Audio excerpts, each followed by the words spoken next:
ಅದೇ Kiran sir first phone ಮಾಡಿದ್ರು, audio function ಇದೆ ಸುದೀಪ್ ಬರಬೇಕು ಅಂತ.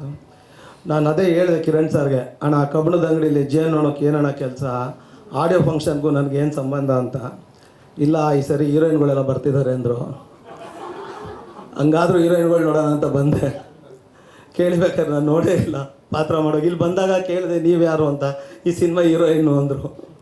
ಹಂಗಾಗಿ ಅದಕ್ಕೆ ಆಡಿಯೋ ಫಂಕ್ಷನ್ಗಳಿಗೆ ಬರ್ತೀನಿ.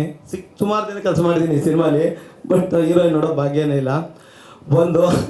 ಆಮೇಲೆ ತುಂಬ ಚೆನ್ನಾಗಿದೆ ಹಾಡು, ತುಂಬ ಖುಷಿ ಆಯಿತು ನನಗೆ. ಇದಕ್ಕಿಂತ ನಾನೇ ಬೇಕಿದ್ದ ಸಾಂಗ್ ತುಂಬ ಇಷ್ಟ.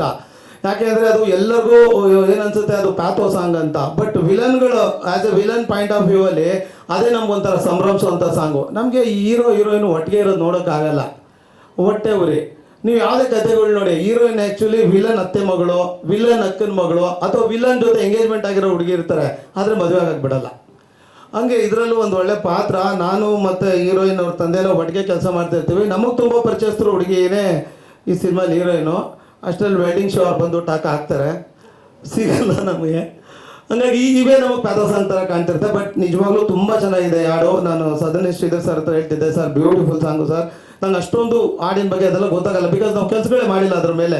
ಬಂದ್ವಾ, ಹೊಡೆದಾಡ್ವಾ, ವಧೆ ತಿಂದ್ವಾ, ಕೊನೆಗೆ ಸೋತ್ ಹೀರೋಯಿನ್ ಹೀರೋ ಕೈಲಿ ಕೊಟ್ಟು ಹೋದ್ವಾ, ಇದೇ ಮಾಡ್ಕೊಂಡು ಬಂದಿರೋದು. ಬಟ್ ಇವತ್ತು ನಾನು ಹೇಳ್ದೆ ಸರ್ಗೆ, ಸರ್ ತುಂಬ ಖುಷಿ ಆಯ್ತು ಸರ್, ಈ ಸಾಂಗು ತುಂಬ ಚೆನ್ನಾಗಿದೆ. ಮೇಡಮ್ ತಿಂದಾಕ್ಬಿಟ್ಟಿದ್ದೀರ ಸಾಂಗಲ್ಲಿ, ತುಂಬ ಚೆನ್ನಾಗಿದೆ. ಡ್ಯಾನ್ಸು, ಆ ಕೊರಿಯೋಗ್ರಫಿ ಮೋನ ಮಾಡಿದ್ದು ಹೇಳಿದ್ರು, ತುಂಬ ಚೆನ್ನಾಗಿದೆ, ಖುಷಿ ಆಯಿತು. ಮತ್ತು ನಂದು ಕಾಂತಣ್ಣಂದು ಗುರು ಸರ್ದು ತುಂಬ ವರ್ಷಗಳ ಸಂಬಂಧ. ಅವ್ರ ಅಸಿಸ್ಟೆಂಟ್ ಆಗಿದ್ದಾಗಿಂದ ನಾನು ಜೂನಿಯರ್ ಆದಾಗಿಂದ ಕೆಲಸ ಮಾಡ್ಕೊಂಡು ಬಂದಿದ್ದೀವಿ. ಇವತ್ತು ಒಂದು ದೊಡ್ಡ ಸ್ಥಾನದಲ್ಲಿ ಕೆಲಸ ಮಾಡ್ತಿದ್ವಿ, ಖುಷಿ ಆಗುತ್ತೆ. ಪ್ರದೀಪ್ ಸರ್ ಥ್ಯಾಂಕ್ ಯು, ಫಸ್ಟಿಂದ ಸಪೋರ್ಟ್ ಮಾಡಿದ್ದೀರಿ. ಎಂಟೈರ್ ಟೀಮ್ಗೆ thank you ma'am. Thank you so much doctor Sudheer sir.